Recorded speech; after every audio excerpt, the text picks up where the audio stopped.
Hey reading fam! Welcome back to my channel. I'm Witch Kitten, and today I want to talk about my favorite fantasy series that just never get mentioned on BookTube. So I'm going to talk about 3 different series today.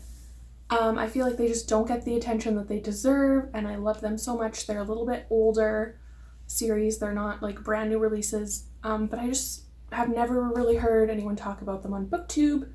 And everybody needs to read them because they're amazing. We all need quarantine reads, and you know what's best for quarantine? Getting out of the real world. And you know what's good for getting out of the real world? Fantasy. So first up, I've mentioned this in my channel before, that is the Symphony of Ages. The first book is called Rhapsody. I read this book back when I was about 12, 13. It was my first adult fantasy series that I ever read, and I think partially my love for it is a little bit the nostalgia, but it's also, I've reread it and it's also just a really great series. So it follows our main character, Rhapsody, and her power is, it's not necessarily magic,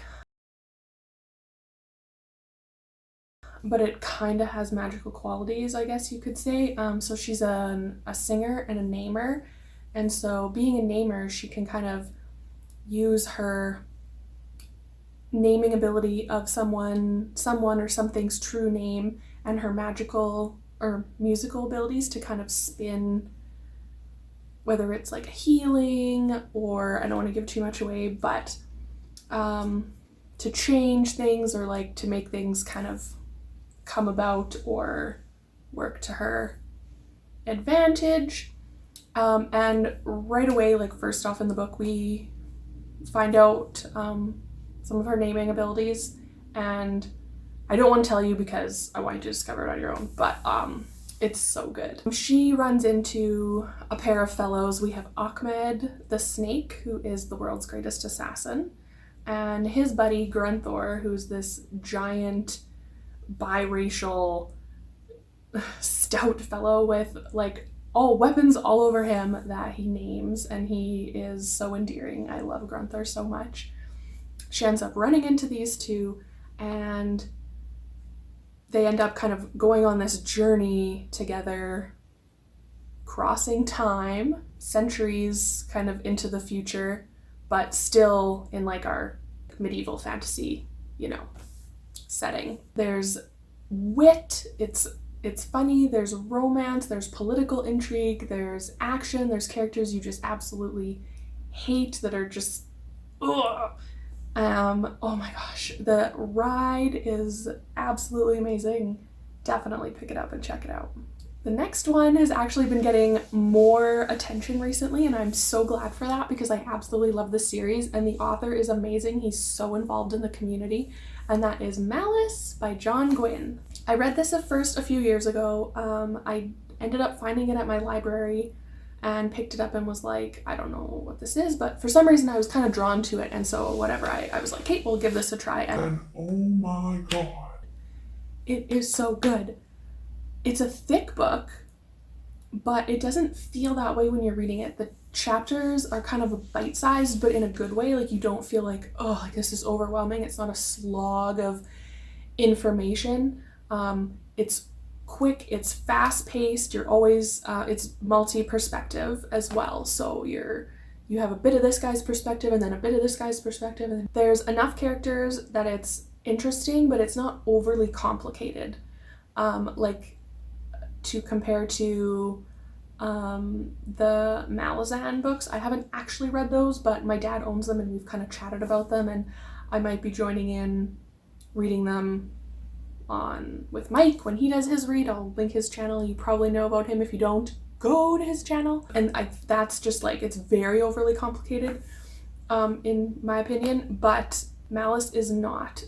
It's a good amount of characters but it's not so much that you're like, oh my god, like I can't keep track of this at all. It doesn't feel draining on you. It's very readable. So we start out, there's one of our main characters is Corbin. He is 13 years old, just a young boy in this little town. His father's a blacksmith and he wants to be a warrior so bad. He kind of has some trouble with bullies and his courage, I guess. He wants to be brave and he just kind of feels like he's not not brave enough, but I think that you will just fall in love with him right off the bat. And I'm excited for you all to see where his story goes. Then we have Veridus, who is our main sword guy for Prince Nethair.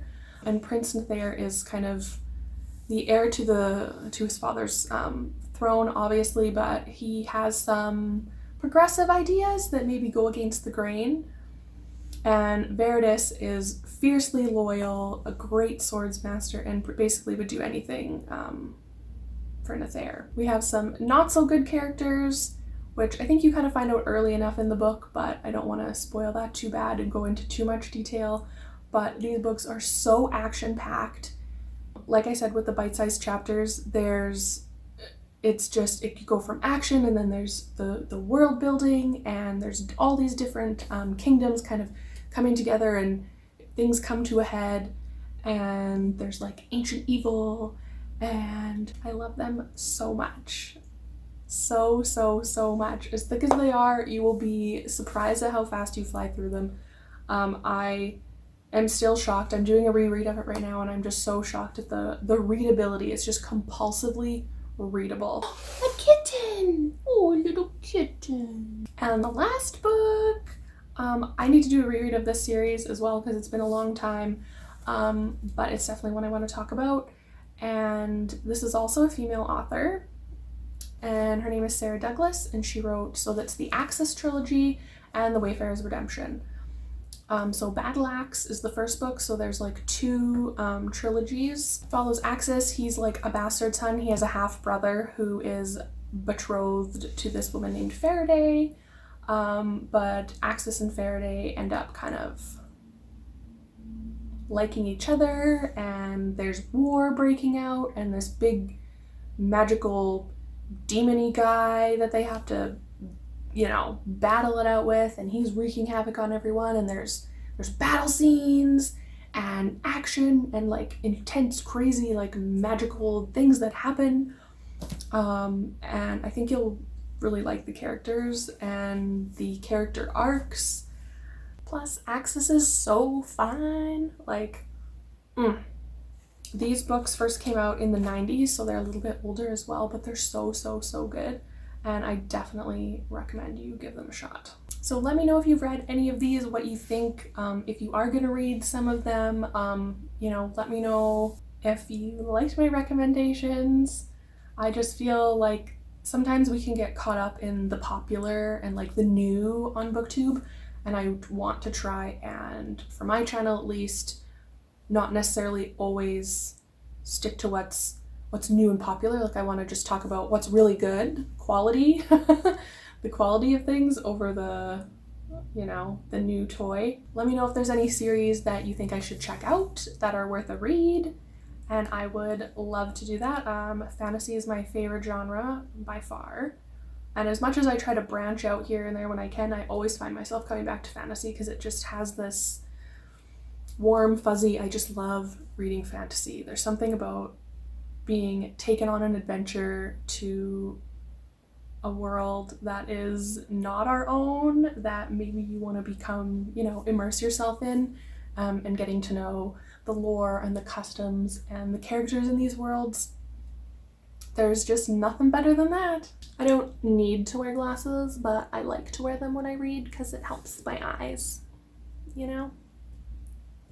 Helps the old peepers.